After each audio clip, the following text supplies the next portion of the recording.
Assalamualaikum warahmatullahi wabarakatuh. Waalaikumsalam warahmatullahi wabarakatuh. Pemirsa kajianmu, alhamdulillah pada siang hari ini kita bisa bertemu dengan Bu Umul. Pemirsa tidak asing khususnya untuk warga Muhammadiyah. Beliau Ibu Dr. Hajah Ummul Baroh MAG selaku Ketua Pimpinan Wilayah Aisyah Jawa Tengah. Secara pribadi nanti mungkin Bu Umul memperkenalkan. Tidak asing juga ke beliau juga mengajar di UIN Semarang. Nanti mungkin Ibu bisa menyampaikan terkait dengan pribadi Bu Umul tersendiri yang perlu disampaikan. Bu Umul menjadi ketua PWA atau mungkin berkecimpung di Aisyah ini mulai usia berapa, atau maksudnya di Muhammadiyah usia berapa, kemudian aktifnya di Aisyah itu mulai tahun berapa. Mungkin itu dulu mungkin bisa disampaikan kepada Bu Umul. Monggo kepada Bu Umul. Terima kasih. Assalamualaikum warahmatullahi wabarakatuh. Waalaikumsalam warahmatullahi wabarakatuh. Pemirsa kajianmu yang saya hormati, alhamdulillah pagi siang hari ini saya bisa bersilaturahim ke PDA Kabupaten Ibu, iya Kabupaten. Saya Ummul Baroh, kebetulan diamanahi sebagai Ketua Pimpinan Wilayah Aisyah Jawa Tengah periode 2015-2020 yang kemudian diperpanjang sampai sekarang. Sebelumnya 2010-2015 saya wakil ketua yang membidangi tablik sama Didasmen. Berarti membidangi tablik ya Ibu ya, sama Didasmen. Didasmen. Kemudian sebelumnya saya di tablik PWA Jawa Tengah 2010. Ya. Sebelumnya saya memang lahir dari rahimnya Ibu Aisyah, jadi saya mendirikan TK Abah di desa saya di Kartosuro sana. Kemudian tahun 68 itu, kemudian ya jadi sejak kecil, sejak SD saya sudah dididik Ibu untuk berjuang, berdakwah begitu, dengan di amal usahanya TK Abah itu tiap bulan menarik donatur gitu ke orang-orang yang mampu, kemudian di masjid mengajari ibu-ibu sholat, wudhu seperti itu, membagi-bagi sembako, rukuh, makanan dan sebagainya. Itu latihannya. Kemudian SMP sambil pernah juga sih ikut tunas melatih gitu di UMPM itu ya. Tapi ya karena mungkin strukturnya waktu itu kurang bagus mungkin ya rekrutmennya ya. Jadi saya ikut cap gitu ya, misalnya ya ikut mewakili ENA, tapi apa yang bicarakan itu seperti apa, karena memang organisasi itu tidak hanya dari bawah, dari atas juga harus merangkul, itu kayaknya kurang. Nah ini kan sebagai introspeksi aja, sebagai evaluasi. Kemudian ya begitu, jadi tapi kalau di kegiatan tetap aktif gitu. Kemudian saya lama nggak aktif di ini, hanya dengan Ibu saja, misalnya ngantar Ibu pengajian Jumat Kliwon, takjih. Bu saya rajin sekali. Berarti sudah ini ya Ibu ya, Bu Umul itu sudah sejak dari saya dalam kandungan dalam kandungan sudah Aisyah atau Muhammadiyah. Berarti untuk lagu-lagu Muhammadiyah itu sudah hafal sejak kecil itu seperti itu ya. Kemudian Ibu terkait dengan yang sekarang menjadi gunjingan khususnya untuk ibu-ibu dalam tanda petik adalah Aisyah. Kita sekarang berbicara terkait dengan persiapan muktamar. Banyak ibu-ibu yang menanyakan kalau kita tidak jadi penggembira itu terus tidak boleh ke sana gitu ya. Terus ibu-ibu apakah harus diam di sini atau mungkin kita mau nekat ke Solo lewat, atau bagaimana mungkin dari panitia atau dari sikap dari pimpinan wilayah Aisyah terkait dengan persiapan muktamar yang besok itu, yang sekarang menjadi PR-nya, menjadi gunjingan ibu-ibu di Kabupaten Magelang juga. Saya kira tidak di Kabupaten Magelang, mungkin semuanya, banyak di daerah juga seperti itu.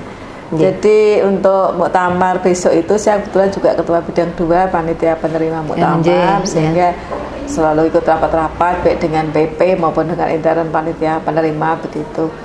Memang sampai saat ini kepanitia muktamar itu masih ikut garisnya PP Muhammadiyah bahwa muktamar nanti dilaksanakan secara blended, hybrid ya, daring sama luring seperti itu, sehingga dengan seperti itu maka sangat dibatasi yang hadir di sana. Nanti muktamar misalnya pemilihan dan sebagainya itu kan secara daring gitu, sehingga di klaster-klaster ada klaster-klaster sendiri. Tapi dengan adanya perkembangan COVID yang semakin melandai dan juga harapan dari panitia ketua panitia wali kota Surakarta sendiri sangat berharap muktamar nanti Desember itu diadakan secara besar-besaran, artinya di rapat antar bupati wali kota se-Indonesia itu Wali Kota Solo sudah mengatakan bahwa nanti agenda Solo itu muktamar dengan hadirin 2-3 juta seperti itu. Maka harapannya insya Allah nanti kalau bisa mungkin PP akan berpikir ulang ketika keadaan juga sudah lebih baik, nanti ada tanwir lagi. Kalau mau menetapkan seperti apa kan tidak bisa ya, kita itu taat asas karena ya, sudah gitu. Ini ya di putusan tanwir tidak mau kita harus mengikuti aturan putusan dari tanwir tadi ya Bu Umul ya. Jadi kalau mau merubah nanti ada tanwir lagi susulan, mungkin tanwir istimewa mungkin Juli atau Juli berarti kalau nggak Juli itu kata Pak Rektor kemarin, Pak Rektor UMS sebagai ketua panitia itu nanti mungkin Juli atau Juni mungkin PP itu akan tanwir lagi menetapkan seperti apa gitu. Nyicil ayam itu Bu Umul, nyicil ayam ya. Ada perubahan ya tetap seperti semula lah. Ini dari daerah-daerah itu untuk mengobati kekecewaan sudah banyak yang datang ke UMS sana melihat venue dan sebagainya gitu. Jadi sudah melihat seperti apa sih tempat muktamar besok itu, gedungnya yang megah seperti itu, sudah pada ke sana. Banyak sekali baik dari Jawa maupun dari luar Jawa, PDA Depok, PDA Garut, PDM-nya juga, rombongan-rombongan itu udah banyak. Ya, soalnya dari auditorium yang seluas itu masa hanya diisi 1.200 sekian itu kan eman-eman sekali bahasanya nih. Tapi tadi Bu Umul sampaikan bahwa berarti ini kemungkinan besar ya ada tanwir istimewa di bulan Juli. Nah, ini kan ketika nanti pemirsa mendengar ini kan ayam, wah berarti ini celengane itu ya Bu ya, yang nabung sudah sekian tahun, hampir 7 tahun ya, 7 tahun nabung itu nanti bisa direalisasikan, bisa dibawa ke Solo untuk kenang-kenangan muktamar yang sudah dinanti-nanti oleh warga Muhammadiyah. Kemudian itu yang terakhir Bu Umul terkait dengan kondisi sekarang ini khususnya untuk remaja, ada pernikahan seperti itu, sikap kita sekarang karena banyak yang di medsos seperti itu, kita ini dengan remaja atau anak-anak muda sudah jarang bertemu yang face to face. Kita bertemunya di medsos. Ini sikap dari Aisyah untuk mensikapi yang seperti untuk generasi kita bagaimana Bu Umul? Juga termasuk ada child free tadi yang bebas anak. Jadi pernikahan yang tidak mau punya anak berarti harus kita tegaskan di Aisyah. Monggo Bu Umul. Baik Bu, memang ini problem dakwah kita ya, dakwah kita bagaimana.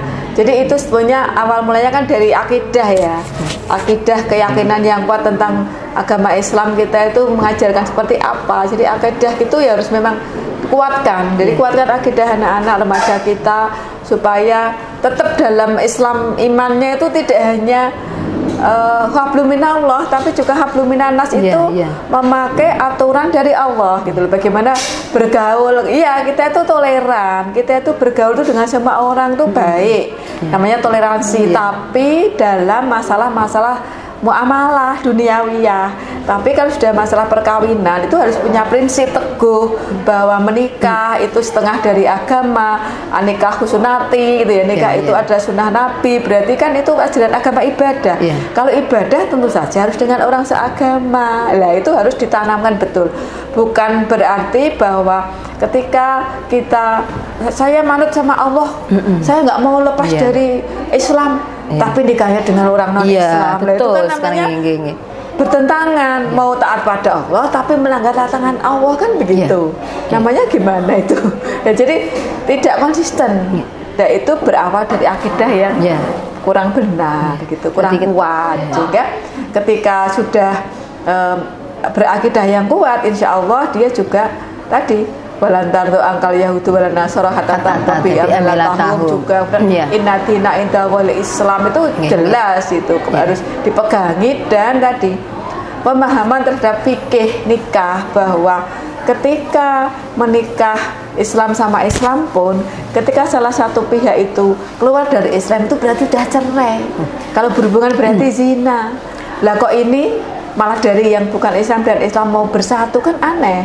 Wong sudah bersatu saja harus diceraikan. Ini yang mungkin belum dimengerti oleh remaja, karena apa ya, ketahuan dan dikiranya nikah itu ya persoalan duniawi, yang penting menikah begitu, bukan ada hubungannya dengan Allah. Itu yang sangat harus ditekankan. Berarti untuk program Aisyah terkait dengan fikih nikah, utamanya yang terjadi sekarang ini perlu kita kuatkan lagi, kita programkan lagi, apalagi kita sudah jelang muktamar seperti ini, mungkin nanti menjadi program yang tambahan karena memang sangat booming ya saat ini di medsos seperti itu, dan itu akan mempengaruhi mindset anak-anak kalau kita tidak betulkan. Yang kedua tentang nikah tidak mau punya anak, itu juga karena pengaruh budaya luar juga, karena kesibukan, karena menganggap bahwa tubuh ini adalah perempuan maupun laki-laki punya otoritas penuh terhadap tubuhnya. Artinya seorang manusia ya, seorang diri manusia itu baik laki perempuan itu bebas mau hamil mau tidak, itu kan tubuh saya. Emangnya tubuhnya yang menciptakan siapa gitu. Jadi bahasanya sekarang nggak mau kelong gitu ya Bu ya. Nggak mau berubah gitu ya. Karena apa? Itu karena pikirnya tadi karena saya punya otoritas terhadap tubuh saya, ya mau saya hamil mau tidak itu kan kepentingan saya. Padahal kita diberi tubuh ini dengan segala fungsinya itu ada, kalau perempuan kan ada organ reproduksi, tentu saja ada fungsinya untuk reproduksi gitu. Dan kita memang tahu dengan ciptaan Allah ya, ciptaan Allah itu ya harus menurut kehendaknya Allah kan gitu. Tidak boleh menurut HAM ya, hak asasi manusia yang tidak Islami gitu. Hak asasi manusia tapi tidak Islami. Terima kasih Bu Umul, kita bincang-bincang sebentar, tapi insya Allah itu akan membawa manfaat untuk kita. Khususnya yang pertama, kami bisa menyimpulkan bahwa ini ada tadi titik terang. Agak seneng kalau nanti kita juga berdoa semoga Juli itu betul-betul ada tanwir istimewa, sehingga nanti peserta muktamar selain itu bisa bertambah, tidak hanya khusus pimpinan yang di atas ya, hanya 1268, tapi nanti bisa bertambah sesuai dengan jumlah yang kemarin. Kemudian juga penggembira nanti bisa ikut berkunjung ke Surakarta. Kemudian terkait dengan persoalan yang sekarang lagi budaya terkait dengan pernikahan beda agama, kemudian free tadi itu bebas anak. Ini berarti yang utama adalah menguatkan akidah, kemudian program atau fikih tentang pernikahan, fikih nikahnya juga kita kuatkan kembali. Insya Allah itu nanti kami juga mengikuti dari PWA, mungkin nanti menjadi program tambahan. Nanti kita di daerah hanya ikut melaksanakan apa yang menjadi program tambahan dari PWA. Dan mungkin kalau misalnya ini karena belum semuanya, mungkin nanti kalau ada yang mendahului dengan program itu mungkin juga tidak bermasalah ya Bu ya, karena kita emang ada program tambahan di jelang muktamar ini. Ngaten Bu Umul, terima kasih sudah hadir di Kabupaten Magelang untuk daerah Aisyah, khususnya untuk jamaah kami PCA PRA. Terima kasih sekali membawa ilmu yang sangat bermanfaat untuk jamaah kami Aisyah di Kabupaten Magelang. Sugeng kondur matur suwun sanget, semoga sehat, bisa bertemu lagi insyaallah di di muktamar. Mungkin sebelum muktamar kita bisa bertemu kembali.